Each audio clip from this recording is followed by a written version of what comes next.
Welcome. It is Verdict with Ted Cruz, Week in Review. Ben Ferguson with you, and here are the stories that we talked about this week that you may have missed. First up, Eric Swalwell ends his campaign. We predicted it. He's now not only out of the governor's race, but out of Congress. We'll give you the details. Also, why is it so difficult for the GOP to unify behind a reconciliation bill? We'll explain that to you as well. And finally, Mondani saying what we all expected. Another massive tax hike in New York City, going after those, he says, that aren't paying their fair share. It's the Weekend Review, and it starts right now. And I want to move on to this other story. The headline that broke on Sunday evening, and I'm going to read this headline from CNN. Eric Swalwell ends campaign for California governor after sexual misconduct allegations. He said Sunday he would withdraw from the California governor's race in the wake of allegations of sexual misconduct that led to a nearly immediate campaign collapse. As staffers quit on him, prominent Democratic supporters now urging him to drop out. He then put out a statement on X saying, "I am suspending my campaign for governor.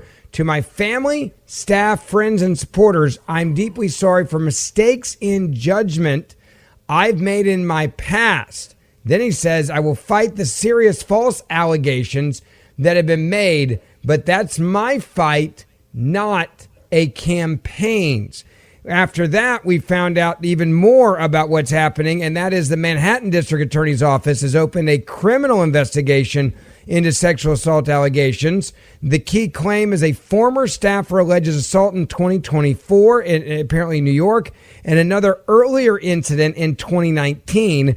Prosecutors are reportedly reviewing evidence, asking for additional witnesses to come forward, as the AP put it.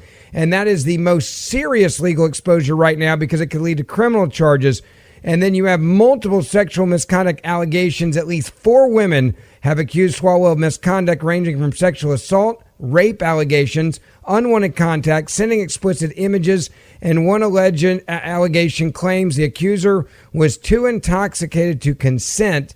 He has denied all those allegations, calling them false and politically motivated. What's even more shocking is now I think it's 50 of his former staffers have come out against him saying he needs to resign and basically defending one another, saying he's a terrible guy. There's 2 parts of this story, Senator. One, how the hell did the Democratic Party protect this guy for this long? And 2, why are all the Democrats now turning against him? It's because they're afraid they're going to lose the governor's race in California. Well, just a week ago, this guy was the front runner among the Democrats to be the next governor of California. I was actually in California this weekend. I spoke at the California Republican Convention. So I was there when this was breaking. And you could see, look, it was clear. When this story broke, everyone knew Swalwell's gubernatorial campaign was over the instant it broke. The breadth and volume of this is not just one allegation. It's multiple allegations. It's allegations of a pattern of misconduct, a pattern of repeated sexual harassment of multiple employees. One staffer who was interviewed by CNN alleged that twice she got very, very drunk with him and that he had sex with her, not only without her consent, but over her vigorous resistance and objection. If that is true, that is rape.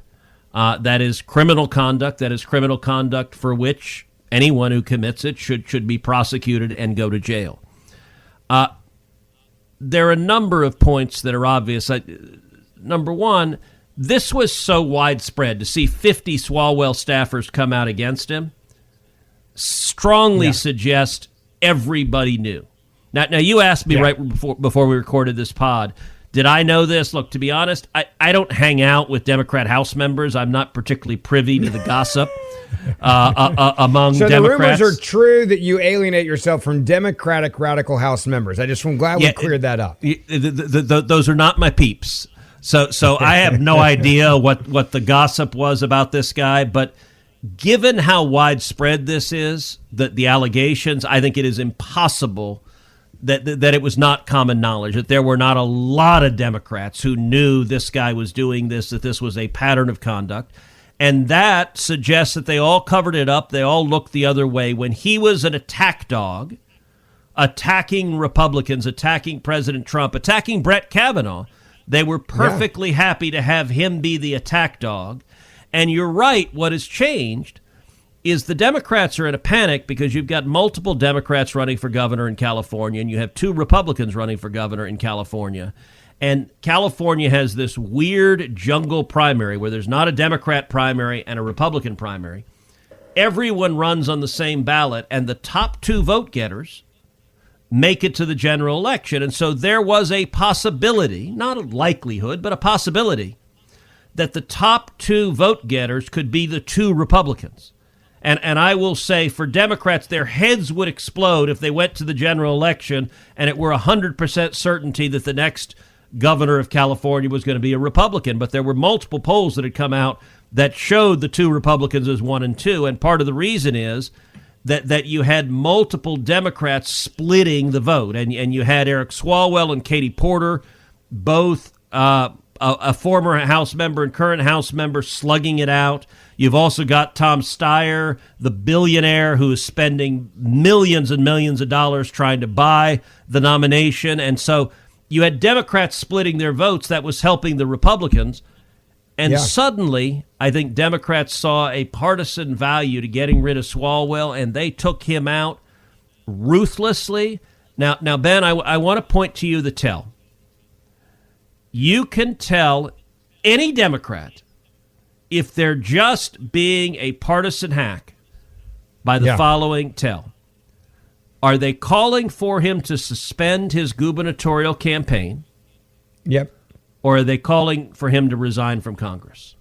Yeah, it's just a gubernatorial campaign. That's the tell. They don't want him to resign. No, don't resign because, look, Republicans barely have a 2-vote majority. They want Swalwell there. They don't want to jeopardize their majority at all. So they're perfectly happy to have a serial sexual harasser, even a rapist, as long as they get partisan advantage. Now, the momentum is shifting. It would not surprise me if Swalwell is out of Congress by the end of the week because this is getting a lot of momentum. You talk about the second tell. The other tell is those that are calling for him to resign are saying, well, he should resign and a Republican should also resign that has allegations against him in the Republican side. So they get rid of one of the Republicans. And that's the only reason why they're saying it now is, well, all right, I'll call for both of them to resign.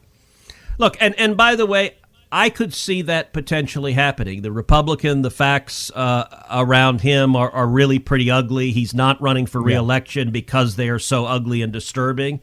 And so it would not shock me to see both of them resign. And that's an outcome I could see the House getting to. But it's been fascinating that virtually every Democrat who's come out with this big, bold statement, they've said suspend the campaign, but they haven't said resign from Congress now. Yeah, it is. It's going to be interesting to see how this ends. But I think you are not far off. I think they want to finish him off and be done with him. And they knew all this. And the only reason why they defended him indefinitely, they pushed him to be the guy in California. And then they turned on him when they realized that a Republican could win. That is the only reason why we're hearing about any of this. And also the media, you just want to talk about hypocrisy, Senator. The way that the media, the liberal media, I mean, this was on the morning shows, the Meet the Press, the Face the Nations, the whatever the hell the other one's called. Like CNN was wall to wall on this. They were covering it like it was a Republican who had done something, but it was a Democrat, one of their own. And they were like, yeah, we got to get rid of him because if we don't get rid of him, what happens next? Well, then a Republican can win. So, who cares about the victims here? This is all about the politics, as you described in a moment ago. It is, and I'll point out there is a second Democrat House member, Sheila Cherflius McCormick of Florida, who should also be expelled from Congress. She has the Ethics Committee, which is bipartisan, declared her guilty on 25 out of 27 ethics charges from stealing up to $5 million of FEMA money. So she is likely going to jail for stealing millions of taxpayer dollars, and yet the Democrats are amazingly silent. You've got an alleged serial sexual harasser and potentially even serial rapist and an embezzler and thief, And they're sitting there going, oh, we're great having both of them there because, partisan power matters more than anything. And by the way, the press on the coverage of Trefilius McCormick, almost all the press coverage, there's actually very little coverage, but what little there is, they almost all leave out that she's a Democrat. They just, fact, never mind, just nothing to see here. Now, if you want to hear the rest of this conversation, you can go back and listen to the full podcast from earlier this week. Now on to story number 2. By the way, why would they not agree that 10 years? And my cynical view is always, I'm going to go there first. Is it because they'd want it to be an election year issue within the next 10 years? So therefore they're saying, hey, let's fight on this in a couple years again? No, it's not that. It's Do you like how cynical politics has made me, sir? I just want to be clear about that. Like immediately, I'm like, I could see somebody like, I don't want to. I like this issue. I want it to come up every couple of years so I can fight over it. Yeah, look, there's a natural instinct of essentially playing small ball, and this is the outcome of negotiations between John Thune, Lindsey Graham, and the White House. And I think the White House is playing small ball, too. And so I am urging the White House, let's go 10 years. Let's up the budget. I've made this case to the White House. They're not there yet. And so they're focused on the challenge right in front of us rather than the challenge tomorrow. But here's the big case that I made, and I leaned in really aggressively. I said, listen, we should do a reconciliation bill. We should fund ICE, do it for 10 years. We should fund CBP, do it for 10 years. We should up the budgets. But we shouldn't limit it to just those two. We should do a much broader reconciliation bill. In the case I made to my colleagues, I said, this is the last meaningful chance we will have to pass Republican priorities. Sure. And there's a very real chance, right now it's substantially more likely than not, that we will lose at least the House in November. We may lose the Senate, too. If that's right, then we have just the remainder of 2026 to pass conservative victories, because starting next year, the House will be nothing but all impeachment and all investigations all the time. And so we will not be able to pass conservative priorities. So my case to my colleagues was, we ought to take this up and use reconciliation, just like we did last year on the 4th of July, where we passed the Working Families Tax Cut and had a massive number of conservative victories. We ought to do it again. And I suggested there are a lot of things we can do. So, for example, I have a bill called Keep America Flying that says the Democrats will never again be able to shut down civilian air traffic. So they won't be able to defund air traffic controllers. They won't be able to defund the TSA. They won't be able to defund the federal workers that are critical to keep planes in the air. By the way, September 30th, budget funding is going to expire again. Right now, the Democrats are going to force another shutdown. 100%. I will wager almost any sum of money. Right before the midterms. Right before the elections, they will force a shutdown. I think we're idiots to do nothing to prevent them. But the problem is a lot of folks in Congress just look an inch in front of their nose, and they can't look 10 inches in front of their nose. So if we're headed to a shutdown in September, we'd be morons not to do something to forestall it. So one of the things we can do is make sure that the 4-hour lines at airports, the people missing their flights for spring break, that doesn't happen again. We could pass funding that says we're going to keep planes flying. Democrats no longer get to destroy your vacation or destroy your work trip just because they're mad. That, I think, makes a lot of sense. What I've urged is we ought to do things that make sense for the economy. So, for example, an idea that I have been pushing hard is indexing capital gains to inflation. So the way it works, let's say 10 years ago, you bought a stock for $100. And in the course of 10 years, inflation has driven the cost of that stock to $200. Now, if that's all inflation, you don't have any meaningful gain. But if you sell that stock at $200, you pay capital gains tax on the difference between $100 and $200. And that's a phantom gain. And so what I believe is you ought to index capital gains to inflation, which means whatever the inflation is, you raise the basis, you raise the cost of whatever it is you've invested. That would have a massive positive stimulus effect for the economy. And affordability is a huge issue for the voters. It has an enormous impact on housing. So here's what's interesting. If you have a house, let's say you bought a house, and the house is appreciated massively in value. Same principle is true. If you sell it If the appreciation is due to inflation, you pay taxes on that. Yeah. And so what happens is a lot of people don't sell their house.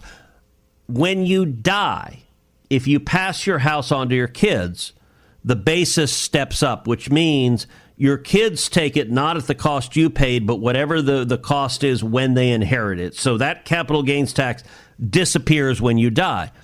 What it results in, particularly in high tax states, is people holding on to houses a really long time and not selling them. Here's an amazing question, Ben. California, which has among the highest taxes in the country. Yes. What percent of homes do you think are passed on at death? In other words, are held on to so long because the capital gains tax would be so high?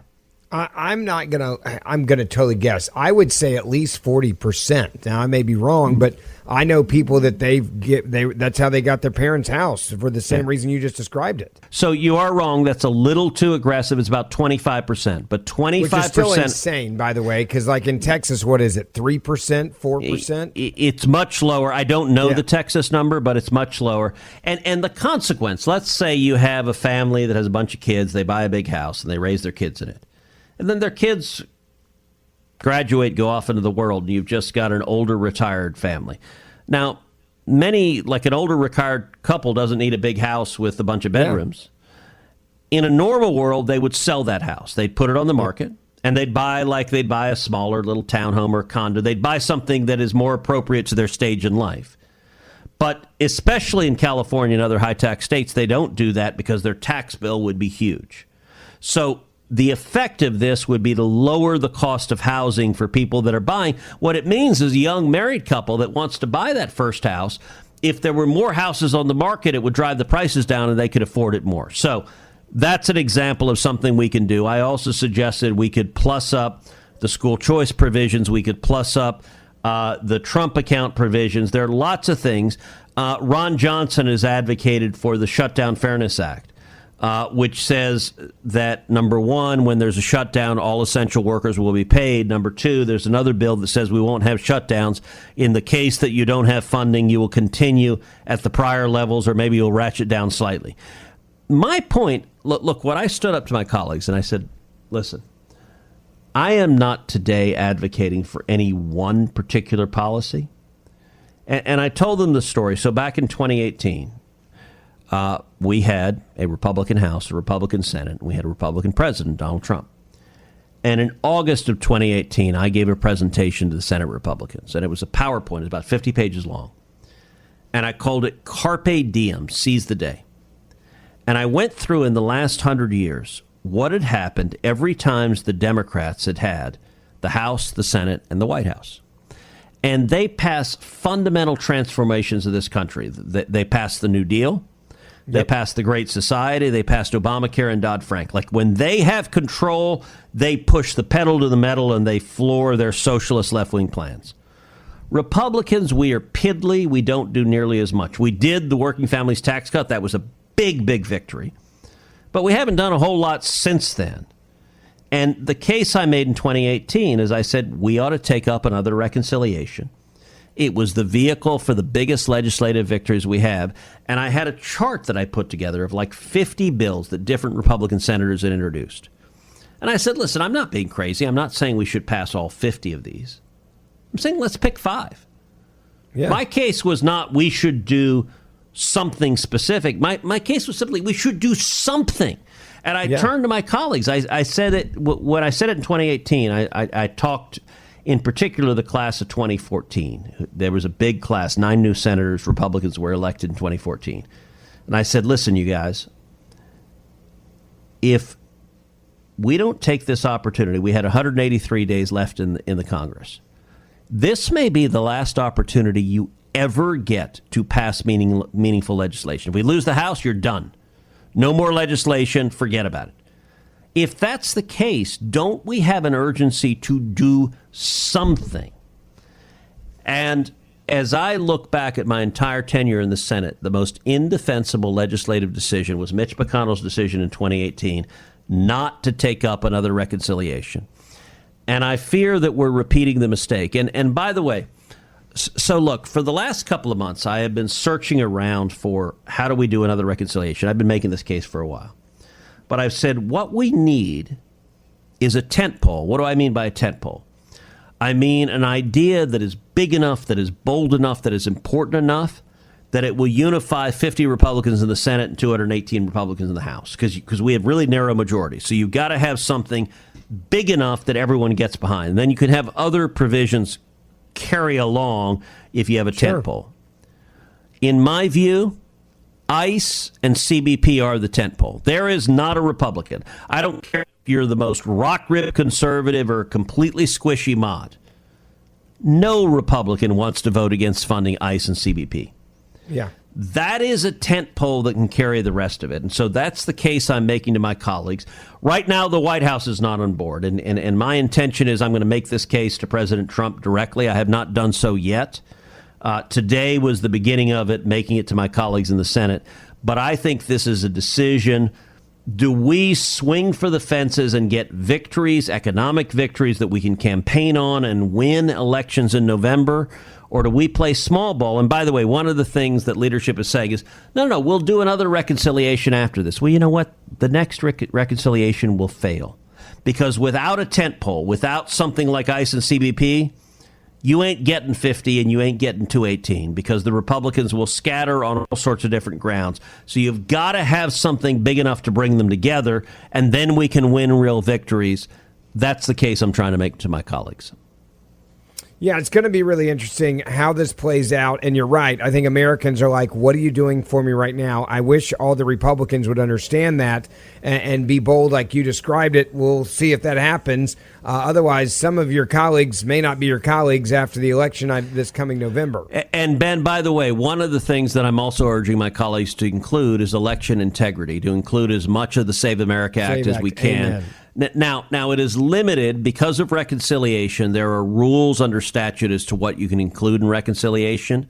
It has to be budgetary and not policy. And so you can't get the full Save America Act in reconciliation, but you can get election integrity provisions. You can, for example, condition federal grants, for example, the Help America Vote Act grants, which are grants that go to help fund elections.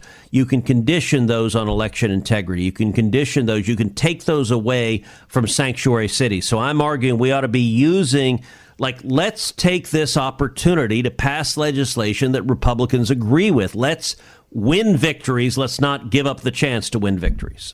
As before, if you want to hear the rest of this conversation on this topic, you can go back and download the podcast from earlier this week to hear the entire thing. I want to get back to the big story, number 3 of the week you may have missed. I want to move on to something else that I think is a really interesting issue as well, and it's happening in New York City. We'll go back to the tax issue a little bit, but Donnie there, man, what a guy. He is just all hardcore all the time, touting a new $500 million a year tax on luxury second homes. That's just one of his new ideas to steal from the rich and give to the poor. Yeah, play the video because you really got to listen to this guy. When I ran for mayor, I said I was going to tax the rich. Well, today, we're taxing the rich. I'm thrilled to announce we've secured a pied-à-terre tax, the first in New York's history. This is an annual fee on luxury properties worth more than $5 million, whose owners do not live full-time in the city. Like for this penthouse, which hedge fund CEO Ken Griffin bought for $238 million. This pied-à-terre tax is specifically designed for the richest of the rich, those who store their wealth in New York City real estate, but who don't actually live here. But even so, they're able to reap the huge financial rewards of owning property in, dare I say, the greatest city in the world. And most of the time, these units are sitting empty, since again, they don't actually live here. This is a fundamentally unfair system that hurts working New Yorkers. Now, it's coming to an end. This tax will raise at least $500 million directly for the city.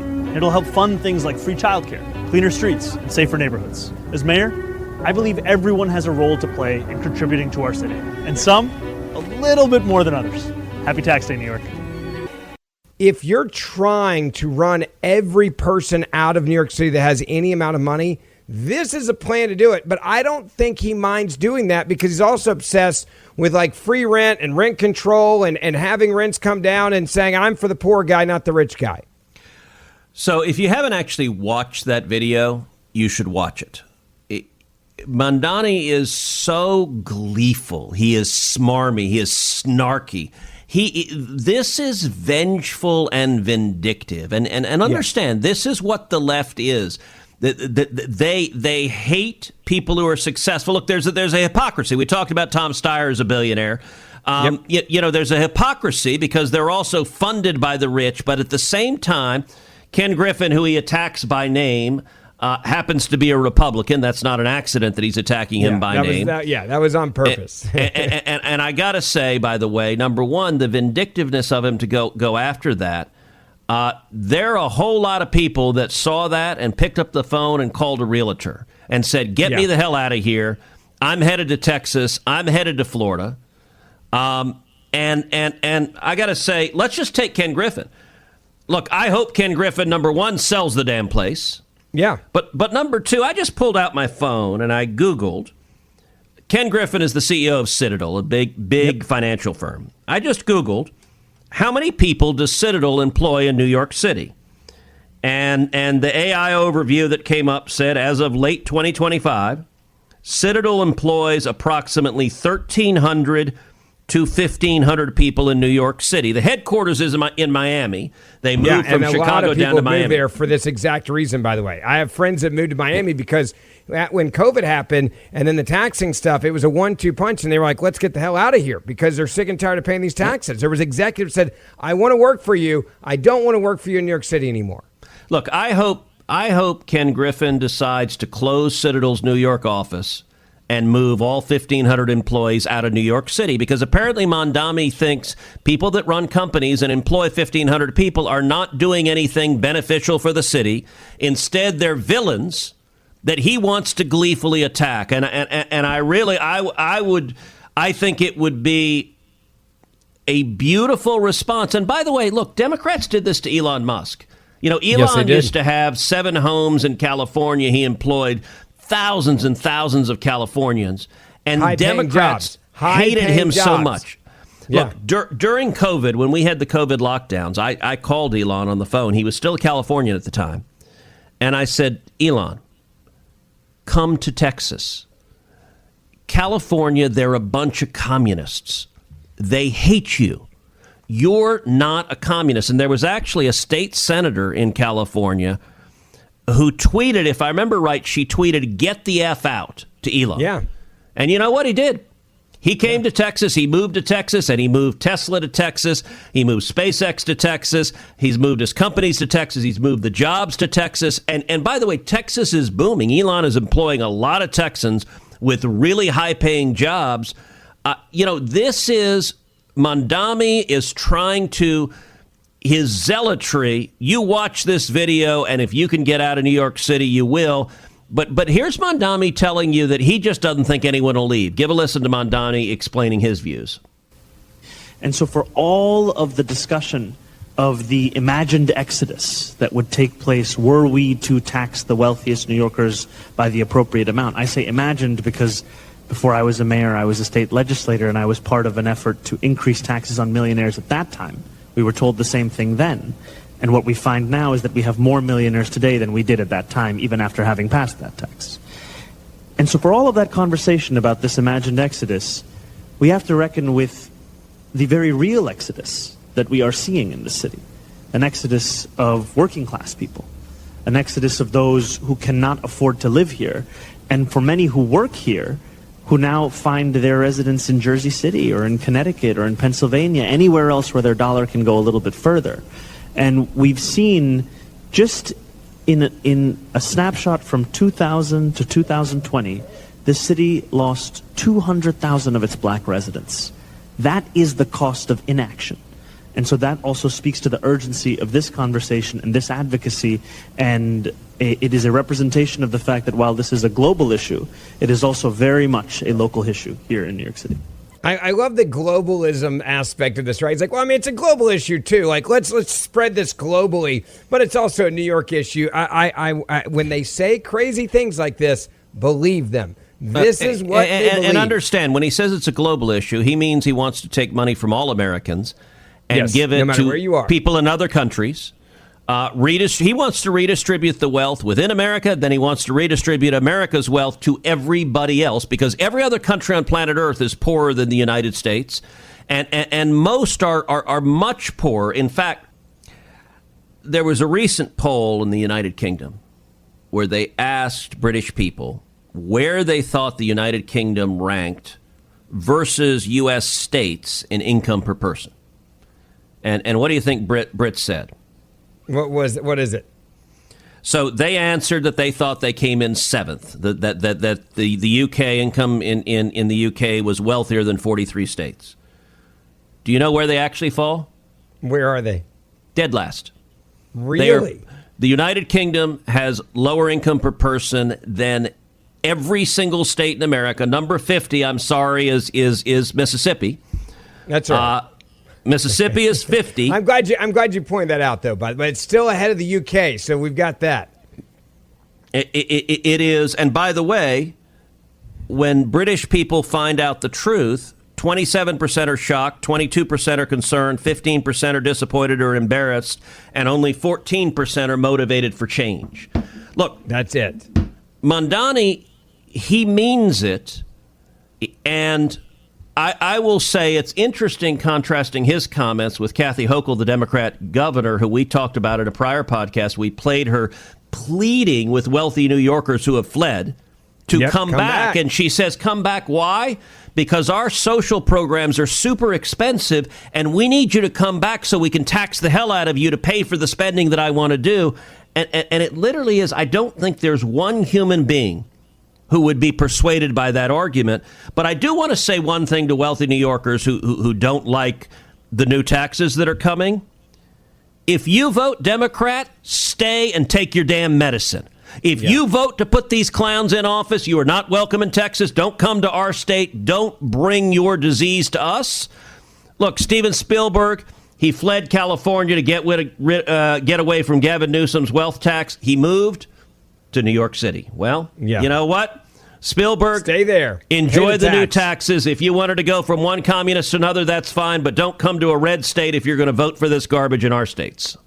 As always, thank you for listening to Verdict with Senator Ted Cruz. Ben Ferguson with you. Don't forget to download my podcast, and you can listen to my podcast every other day you're not listening to Verdict, or each day when you listen to Verdict afterwards. I'd love to have you as a listener to, again, the Ben Ferguson podcast, and we will see you back here on Monday morning.